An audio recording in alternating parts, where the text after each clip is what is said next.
नमस्ते रोकिदिए है सबैजनालाई।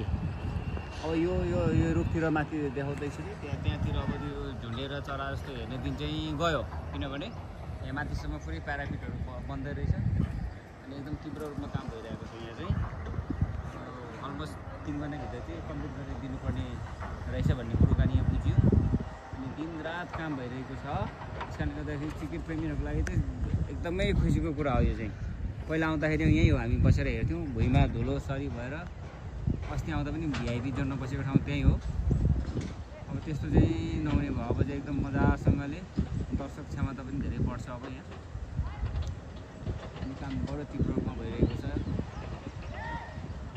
ट्रेनिङ गर्नेहरू ट्रेनिङ गर्दैछन्। बडो खुसीको कुरा। ल साह्रो खुसी लाग्यो आज, खास हामी यहीँ भनेर आएको चाहिँ होइन, घुम्दै आउँदाखेरि यसो छिरिजाउँ न त भनेर यहाँ आउँदाखेरि चाहिँ यो कुरा देख्न पाउँदा चाहिँ बडो खुसी लाग्यो। ल दिन आज राम्रो रहेछ।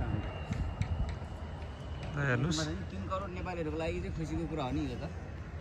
वर्षौँदेखि बन्न नसकेको ठाउँ हो। तपाईँहरूले माया गर्नु भने हाम्रो अरू भिडियो पनि आइरहन्छ होइन, हेर्नु होला। अब अहिलेको यो भिडियो हेरौँ, पछि बनिसकेपछि अर्को भिडियो आउँछ नि त फेरि। आउँछ, बिचमा बन्दै गर्दाखेरि पनि मिलेसम्म हेरौँला। आउँला, बिचमा आएर हेर्नुपर्छ। ल हेर्नुहोस् यही हो विकासको कामहरू भइरहेको छ। फ्लड लाइट सायद यहीँ हुन्छ होला, एउटा फ्लड लाइट अहिले यहाँ जहाँ डोजरले खनिरहेको छ एउटा फ्लड लाइट यहाँ भन्ने कुरा छ।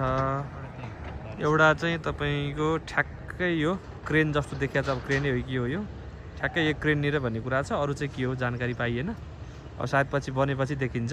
अब 3 महिना धेरै छैन, अब यो अलमोस्ट सुरु भएको 15-20 दिन भयो होला।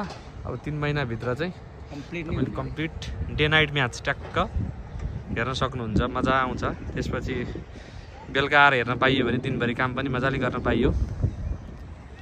अहिले चाहिँ यस्तो छ ल, ठ्याक्कै टियु क्रिकेट स्टेडियम चाहिँ यो तरिकाले बन्दैछ। बनिसकेपछि कस्तो देखिने रहेछ त त्यो भिडियो पनि हामी हाल्नेछौँ।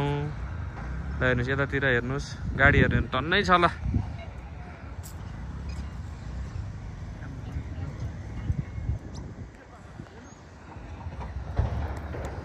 अरू भिडियोहरू नि आउँदै गर्छ। ल अहिलेलाई चाहिँ हामीले बन्द गऱ्यौँ, हेर्नु होला। केही पऱ्यो भने ट्याक्क कमेन्ट गर्नु होला। केही तपाईँलाई अझै पनि जान्ने इच्छा छ भने चाहिँ कमेन्ट गर्नु होला है त। ल अहिलेलाई चाहिँ बन्द गऱ्यौँ।